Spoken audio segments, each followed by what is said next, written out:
नमस्कार प्यारे साथियों। आज है 24 अप्रैल और 24 अप्रैल को ही भारत में बनाया जाता है राष्ट्रीय पंचायती राज दिवस। तो आज हम बात करेंगे पंचायती राज व्यवस्था के बारे में, कुछ महत्वपूर्ण प्रश्नों के बारे में।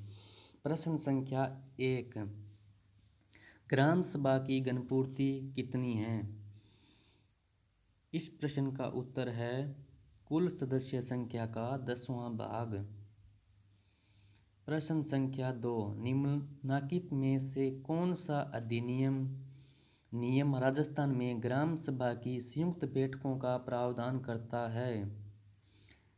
इस प्रश्न का उत्तर है राजस्थान पंचायती राज उपबंधों का अनुसूचित क्षेत्रों में लागू होने के संबंध में उपांतरण नियम 2011।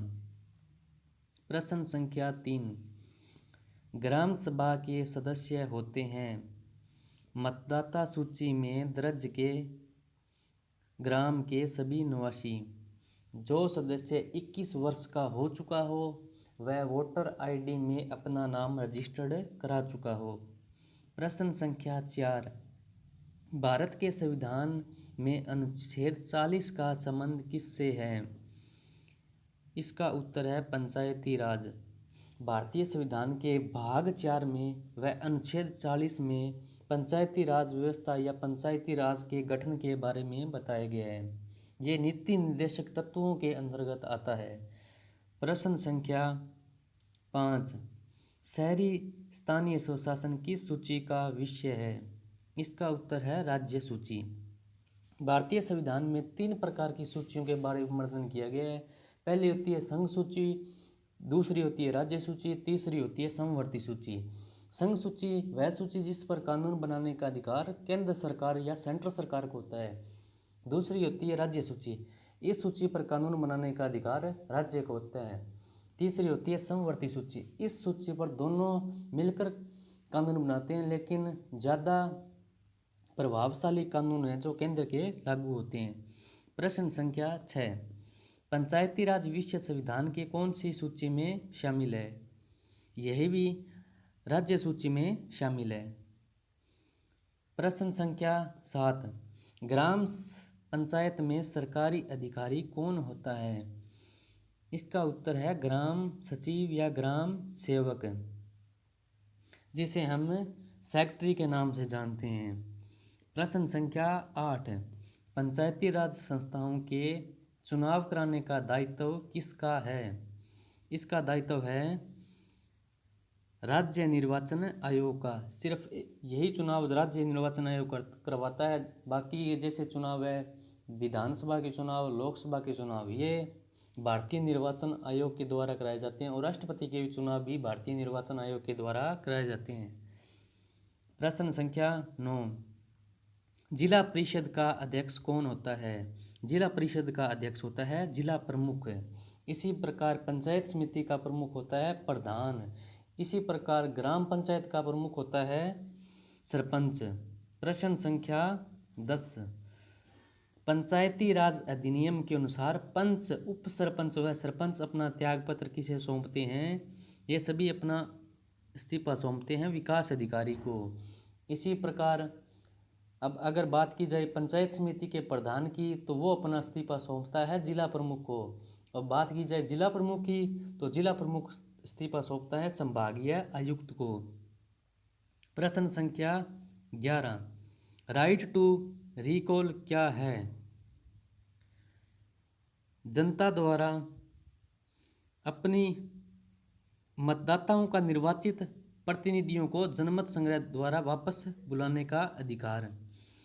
जैसे कभी कभी राजनीतिक पद पर आने के बाद नेता अपनी मनमानी करते हैं तथा उन्हें वापस बुलाने तथा उनके खिलाफ अविश्वास प्रस्ताव लाने के विषय को राइट टू रिकॉल के अंतर्गत माना जाता है।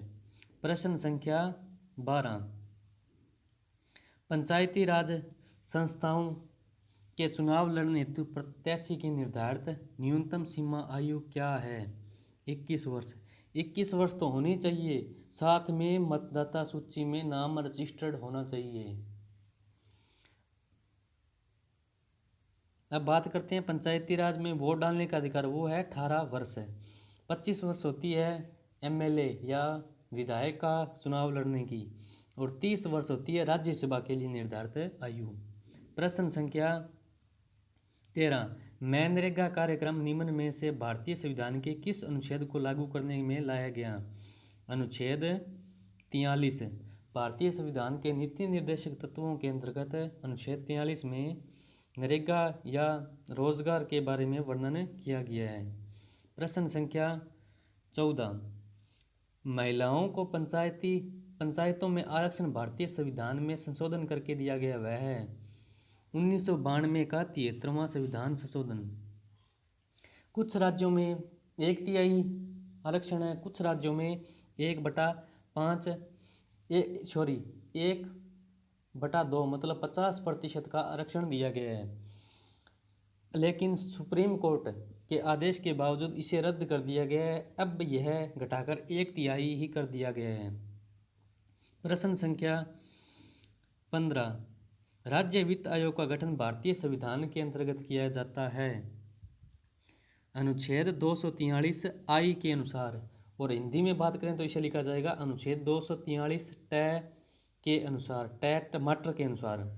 प्रश्न संख्या 16, पंचायती राज को संवैधानिक स्थिति प्रदान करने की संस्तुति निम्न में से किस कमेटी के द्वारा की गई थी? LM सिंघवी कमेटी के द्वारा।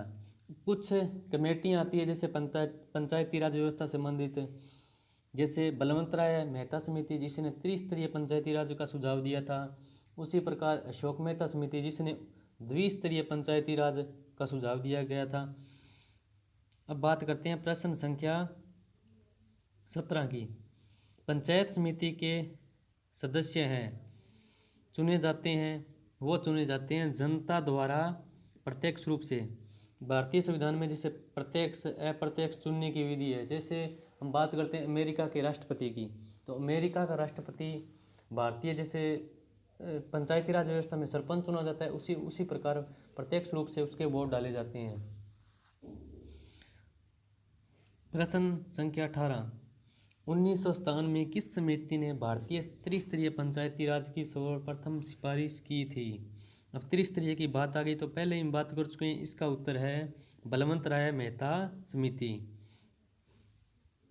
प्रश्न संख्या 19, भारत में इनमें से कौन सा विषय पंचायती राज संस्थाओं की शक्तियों के अंतर्गत नहीं आता है? नहीं पूछा है तो इसमें से होगा, आप देखो, भूमि सुधारों का क्रियान्वयन, न्यायिक पुनरीक्षण, निर्धनता निवारण कार्यक्रमों का क्रियान्वयन। इस प्रश्न का उत्तर है न्यायिक पुनरीक्षण। ये काम न्यायालय क्या है? जैसे उच्च न्यायालय हो गया, उच्चतम न्यायालय हो गया। प्रश्न संख्या 20, वह राज्य जिसने सबसे पहले पंचायती राज को स्वीकार किया था? इस प्रश्न का उत्तर है राजस्थान। 2 अक्टूबर 1959 को सर्वप्रथम पंचायती राज व्यवस्था लागू हुई थी। यह व्यवस्था भारतीय प्रधानमंत्री जवाहरलाल नेहरू ने लागू की थी 2 अक्टूबर 1959 को। यह राजस्थान के नागौर के बुगदरी गांव से लागू की गई थी। प्रश्न संख्या 21, यदि पंचायत भंग होती है तो किस अवधि के अंतर्गत निर्वाचन होंगे? इस प्रश्न का उत्तर है 6 माह। 6 माह से पहले राज्य निर्वाचन आयोग पंचायतों का चुनाव करवाता है। कभी कभी जैसे 4 वर्ष पूरे हो चुके हैं और लास्ट में 1 वर्ष रह गया है तो उस अवधि के अंतर्गत ये चुनाव नहीं कराया जाता है। उस अवधि के अंतर्गत जो पद सरपंच को होता है वह पद उप सरपंच को सरपंच बनाकर 1 साल का समय निकाला जाता है। प्रश्न संख्या 22, पंचायती राज का मुख्य उद्देश्य क्या है? पंचायती राज का मुख्य उद्देश्य है लोगों का विकास, मूलधन प्रशासन में भागीदारी के योग्य बनाना।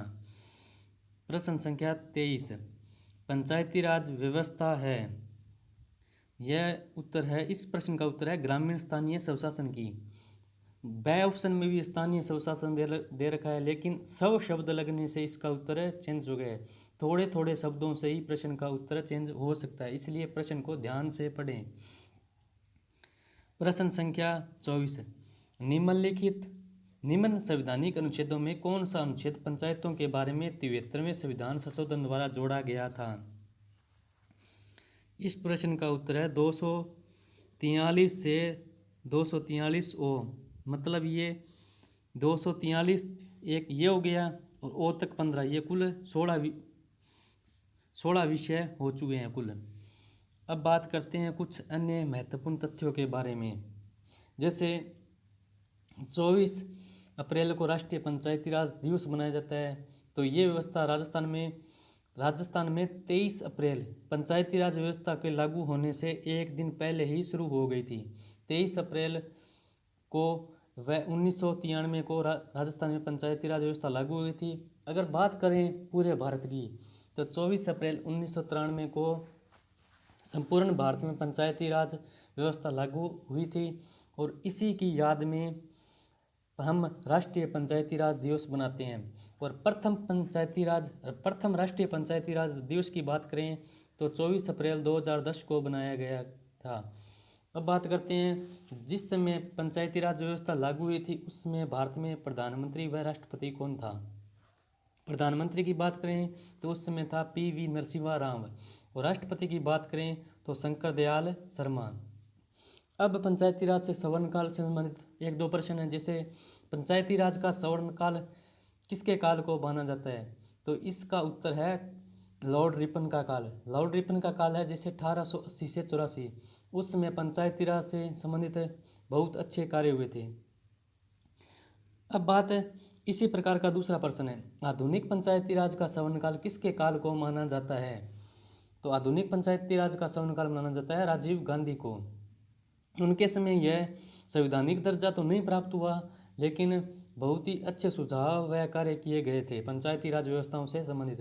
अब बात करते हैं राजस्थान में पंचायती राज से व्यवस्था में कितनी बैठकें होती हैं। जैसे प्रथम कुल 6 बैठकें होती है। एक होती है 26 जनवरी जिसे गणतंत्र दिवस है। 8 मार्च को जैसे अंतर्राष्ट्रीय महिला दिवस को होती है। 1 मई को मजदूर दिवस को होती है। 15 अगस्त स्वतंत्रता दिवस को होती है। 2 अक्टूबर को गांधी जयंती पर होती है और 14 नवंबर जवाहरलाल नेहरू या नेहरू जयंती के दिवस पर।